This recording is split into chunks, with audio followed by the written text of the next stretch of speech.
pera'y napapraning, di alam ang gagawin.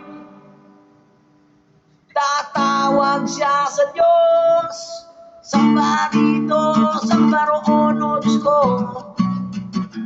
tulungan niyo po ako.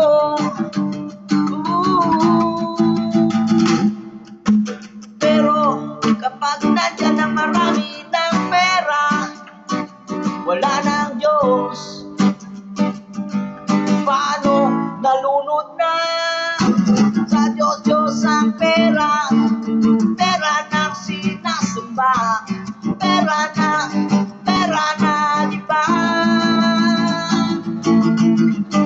Bakit ang pera may mukha? Bakit ang mukha walang pera?